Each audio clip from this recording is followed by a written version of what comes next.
Guys movie में आप लोग देखेंगे कि दो बहनें गलती से एक स्विमिंग पूल के अंदर फंस जाती हैं, जिसके बाद में वो दोनों यहाँ पर किस कदर का स्ट्रगल फील करती हैं वो आपको आगे पता चलेगा।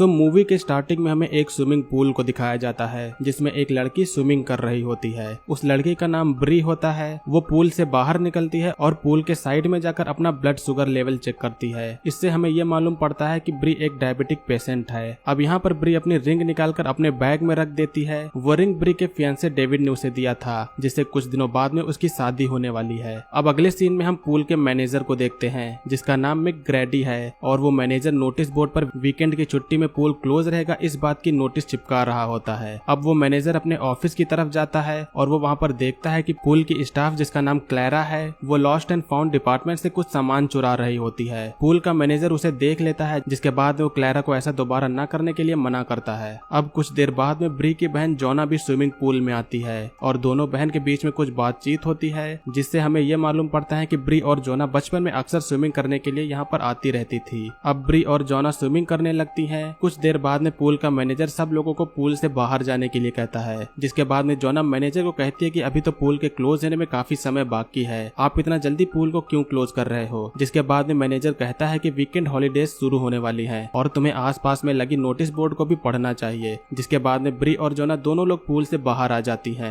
लेकिन बाहर आकर जब ब्री अपने बैग में देखती है तो उसमें उसका रिंग नहीं होता है और वो तभी परेशान हो जाती है क्योंकि वो रिंग उसका एंगेजमेंट रिंग था। जोना पूल की तरफ देखती है, वो देखती है कि रिंग पूल के जाली में फंसा हुआ है। ब्री अब तुरंत वापस पूल में कूदकर रिंग लेने के लिए जाती है, जिसके बाद में जोना भी उसकी हेल्प करने के लिए पूल में कूद जाती है, लेकिन रिंग उस जाली में काफी अच्छी तरीके से फंसी हुई थी, जिससे वो वहां से निकल भी नहीं पा रही थी। अब इस साइड में दूसरी तरफ पूल का मैनेजर पूल को क्लोज करने की तैयारी कर रहा होता है। मैकग्रेडी पूल के हर तरफ देखता है, लेकिन वहाँ पर उसे कोई भी दिखाई नहीं देता है, और दिखेगा भी कैसे। ब्री और जोना तो पूल के अंदर हैं। अब मैनेजर पूल को क्लोज कर देता है और इसके बाद में वो यहाँ से जाने लगता है। अब पूल को क्लोज होता देखकर ब्री और जोना जल्दी से ऊपर आने लगती हैं और जोर जोर से आवाज लगाने लगती हैं, लेकिन तब तक मैनेजर पूल से जा चुका होता है। अब दोनों लोग इस पूल के कवर को तोड़ने की कोशिश करती हैं, लेकिन ये कवर फाइबर ग्लास का बना होता है, जिससे इस कवर को उनके हाथ से तोड़ना बिल्कुल नामुमकिन है। अब ये दोनों बहन इस पूल में पूरी तरीके से फंस चुकी हैं। जोना बहुत तेज घबराने लगती है, लेकिन ब्री जोना को शांत करवाती है। ब्री अब ठंडे दिमाग से कुछ सोचने का ट्राई करती है कि अब उसे क्या करना चाहिए, और तभी ब्री जोना को कहती है कि हमें पूल के हर तरफ जाकर कुछ सर्च करना चाहिए, कहीं से शायद हमें कोई ना कोई एग्जिट पॉइंट मिल जाए। अब दोनों लोग इधर उधर जाकर पूल के एग्जिट को सर्च करने लगती हैं। फाइनली जोना को एक छोटा सा होल मिलता है, लेकिन वो होल काफी ज्यादा छोटा होता है, जिसमें इंसान का हाथ भी नहीं जा सकता है, और इसके अलावा उन दोनों के पास में कोई हैवी टूल भी नहीं है जिससे इस होल को बड़ा किया जा सके। वहीं दूसरी तरफ ब्री को एक फाइबर का टुकड़ा मिलता है और वो इस फाइबर के टुकड़े से होल को काटने की कोशिश करती हैं, लेकिन इससे कोई भी फायदा नहीं होता है। अब यहाँ से हम सभी को यही लगने लगता है कि ये स्विमिंग पूल ही ब्री और जोना की कब्र बनने वाली है। अब ब्री और जोना दोनों लोग आपस में कुछ बातें करती हैं। ब्री यहाँ पर जोना को बताती है कि डेविड ने उसे शादी के लिए प्रपोज किया है और वो रिंग उसका एंगेजमेंट रिंग था। जोना यह बात सुनकर ब्री को उल्टा सीधा कमेंट करने लगती है। इससे यही लग रहा होता है कि जोना ब्री से जीलियस हो रही है। ब्री समझ जाती है कि वो रिंग किसी और ने नहीं बल्कि जोना ने ही पूल में फेंका था। इन दोनों के पूल में फंसने का असली कारण जोना ही थी। अगर जोना ने पूल में रिंग नहीं फेंका होता तो ये दोनों लोग पूल से बाहर होती। अब यहाँ पर ब्री एक बार फिर से कोशिश करती है और इस बार वो इस रिंग को उस ड्रेन एग्जिट से निकाल लेती है। अब ब्री उस पूल से निकलने का कोई और तरीका ढूंढने लगती है।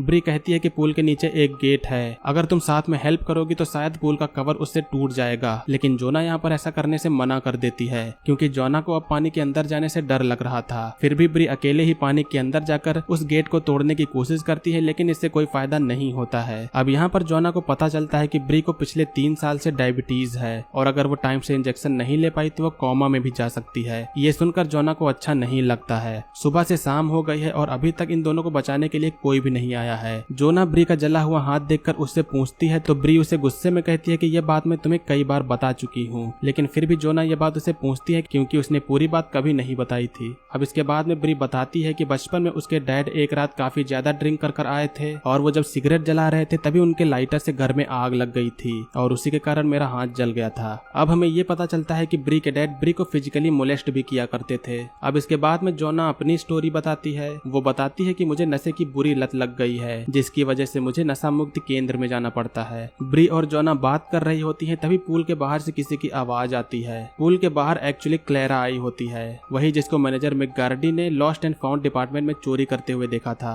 अब ब्री यहाँ पर चिल्लाकर क्लेरा को हेल्प करने के लिए कहती है, लेकिन क्लेरा भी अजीब थी। वो हेल्प करने के बजाय ब्री का बैग चेक करने लगती है और बैग से मोबाइल और एटीएम निकाल लेती है। क्लेरा ब्री से मोबाइल का पासवर्ड पूछती है और साथ में एटीएम का पिन कोड भी वो पूछती है। अब यहाँ पर इस सिचुएशन का फायदा उठाते हुए क्लेरा को ब्री अपने मोबाइल का पासवर्ड और एटीएम का पिन कोड बता देती है। यहाँ पर हम ये देखते हैं कि ब्री के मोबाइल के होम स्क्रीन पर ब्री और डेविड का फोटो लगा हुआ है। इससे ये पता चलता है कि ब्री डेविड को सच में बहुत पसंद करती है। क्लेरा यहाँ पर पूल के सभी कैमरे ऑफ कर देती है ताकि यहाँ पर कोई उसे पकड़ न पाए। क्लेरा अब उन लोगों से बातें करते हुए कुछ अपने बारे में बताती है। वो इन लोगों से बताती है कि वो कैसे जेल में थी और अपने बच्चे को पालने के लिए उसने कैसे स्ट्रगल किया। ये सब बात बताने के बाद में क्लेरा अब यहाँ से चली जाती है। ब्री की हालत अब धीरे धीरे बेहद ही खराब होती जा रही है। क्लेरा के यहाँ से चले जाने के बाद में पूरी रात ब्री और जोना क्लेरा का वेट करती हैं, मगर क्लेरा इस रात यहाँ पर वापस नहीं आती है। लेकिन फिर अगली सुबह यहाँ पर क्लेरा वापस आती है। जोना उसे ब्री का इंजेक्शन मांगती है, लेकिन क्लेरा उन्हें इंजेक्शन नहीं देती है और साथ में कहती है कि तुम लोगों को ऐसे ही यहाँ पर मरना चाहिए, क्योंकि तुम्हारे अकाउंट में सिर्फ $80 ही है। क्लेरा को यहाँ पर इन लोगों से सिर्फ पैसे चाहिए और इन लोगों को बचाने का क्लेरा का कोई भी इंटेंट नहीं होता है। ये बात सुनकर अब ब्री को गुस्सा आ जाती है और वो उसे सबक सिखाने का सोचती है। ब्री यहाँ पर झूठ मूठ का रोने का नाटक करने लगती है और जब क्लेरा उसे सुनकर उसी होल के पास में आकर अपना कान लगाती है तो ब्री उसी फाइबर के टुकड़े से क्लेरा के कान पर मार देती है, जिससे क्लेरा के कान से खून बहने लगता है। क्लेरा अब गुस्से में आकर पूल में क्लोरीन का सप्लाई ऑन कर देती है, जिससे उन लोगों को ऑक्सीजन न मिल पाए और सांस न लेने के कारण वो दोनों लोग यहाँ पर मर जाएं। लेकिन तभी क्लेरा को ख्याल आता है कि अगर वो दोनों लोग मर गई तो फिर से उसे जेल में जाना पड़ेगा। इसीलिए क्लेरा क्लोरीन की सप्लाई को बंद कर देती है। अब क्लेरा ब्री से उसकी सबसे कीमती चीज मांगती है। इस समय ब्री के पास में उसकी सबसे कीमती चीज ये रिंग ही होती है, जिसके बाद में ब्री अपना ये एंगेजमेंट रिंग निकाल कर क्लेरा को दे देती है और क्लेरा रिंग लेने के बाद में यहाँ से चली जाती है। एक और रात निकल जाती है और इधर ब्री की तबीयत और भी बिगड़ जाती है। ये सब कुछ होने का जोना को बहुत पछतावा होता है, जिससे जोना ब्री से माफी मांगती है। अब अगले सीन में हम देखते हैं कि इस पूल का कवर ओपन हो गया है और डेविड आकर ब्री को बचा लेता है। लेकिन हमें यहाँ पर यह पता चलता है कि ब्री एक सपना देख रही थी। अब जब ब्री की नींद टूटती है तो वो देखती है कि जोना अपनी जान लेने की कोशिश कर रही है। ब्री अब उसे समझाती है और कहती है कि हम दोनों लोग यहाँ से जरूर निकलेंगे। अब जोना हिम्मत करके फिर से उसी जाली को तोड़ने की कोशिश करती है,